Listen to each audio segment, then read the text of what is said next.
ఖగోళంలో సూర్యుడికున్న energy and heat అనేది చాలా powerful.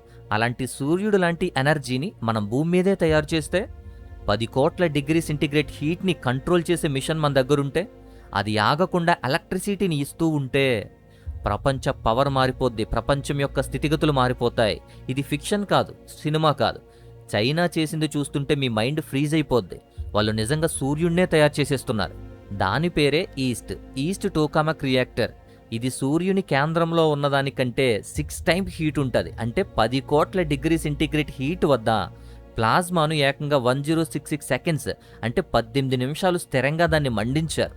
ఇది వరల్డ్ రికార్డ్, ఇప్పటి వరకు ఏ దేశము చేయలేదు. దీన్నే ప్రపంచమంతా ఆర్టిఫిషియల్ సన్ అంటుంది. అయితే ఇది నిజమైన సూర్యుడు కాదు, కానీ సూర్యుడు ఎలా ఎనర్జీని తయారు చేస్తాడో అదే ప్రాసెస్ని ఇక్కడ ట్రై చేస్తున్నారు. ఇది ఎందుకంత ముఖ్యమైంది? ఇది గనక సక్సెస్ అయితే అన్లిమిటెడ్ ఎలక్ట్రిసిటీ వస్తుంది, పొల్యూషన్ చాలా తగ్గిపోద్ది, కాయిల్ మీద ఆయిల్ మీద డిపెండ్ అవ్వాల్సిన అవసరం ఉండదు, ప్రపంచ ఎనర్జీ సిస్టమ్ మారిపోద్ది, ఆయిల్ అండ్ గ్యాస్ యొక్క డిపెండెన్సీ చాలా వరకు తగ్గిపోద్ది, ప్రపంచ దేశాలని కంట్రోల్ చేసే పవర్ వస్తుంది. ఇక్కడతో అయిపోలేదు. చైనాలో ఇంకో పెద్ద ప్రాజెక్ట్ ఉంది, HL3 టొకామక్ అని. ఇది కూడా 100 మిలియన్ సెంటీగ్రేడ్ టెంపరేచర్స్ దగ్గర దీన్ని కంట్రోల్ చేస్తుంది. ఫ్యూజన్ ఎనర్జీ మీద, ఫ్యూజన్ స్టెబిలిటీ మీద రీసెర్చ్ జరుగుతుంది. అంటే చైనా ఒకే ప్రాజెక్ట్ మీద కాదు, మొత్తం ఫ్యూజన్ ఎనర్జీ మీద ఫుల్ ఫోకస్ పెట్టింది. ఇక ఇది ప్రక్కన పెడితే ఇంకొకటి ఆర్టిఫిషియల్ మూన్. ఆర్టిఫిషియల్ మూన్ని 2018లో చైనా చెంగ్డు అనేటువంటి నగరంలోనే ఒక కృత్రిమ చంద్రుణ్ణి, ఇల్యూమినేషన్ శాటిలైట్ని పంపించింది.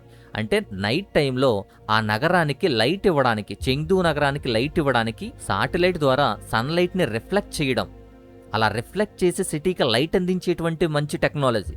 మీడియా దీన్నే ఆర్టిఫిషియల్ మూన్ అంటుంది. ఇది ఒక అద్భుతమైన లైట్నింగ్ శాటిలైట్ కాన్సెప్ట్. ఇప్పుడు ప్రపంచం పోటీ మారిపోతుంది, ప్రపంచ ఆధిపత్యం మారిపోతుంది. ప్రపంచ పోటీ ఇప్పుడు ఆయుధాలు కాదు, యుద్ధాలు కాదు, ఆయిల్ అండ్ గ్యాస్ కాదు. భవిష్యత్ అంతా ఎనర్జీని ఎవరు కంట్రోల్ చేస్తారో వాళ్ళదే అసలైన పవర్.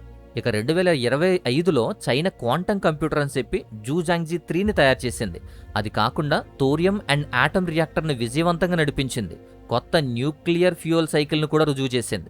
ఇది కాకుండా బ్రెయిన్ కంప్యూటర్స్ ఇంటర్ఫేస్తో పక్షవాతం వచ్చిన వారి యొక్క మైండ్ సిగ్నల్స్ని నేరుగా టెక్స్ట్ రూపంలో మార్చేటువంటి ట్రయల్స్ కూడా చేసింది.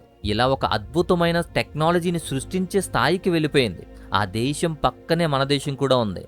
ఇంకా గోమూత్రం దగ్గర ఆగిపోయాం, రాజకీయ ఉచ్చుల్లో పడిపోయాం, మత రాజకీయాలతోనే కొట్టుకుంటున్నాం, ఇంకా కులం మతం స్థాయిలోనే ఉండిపోయాం.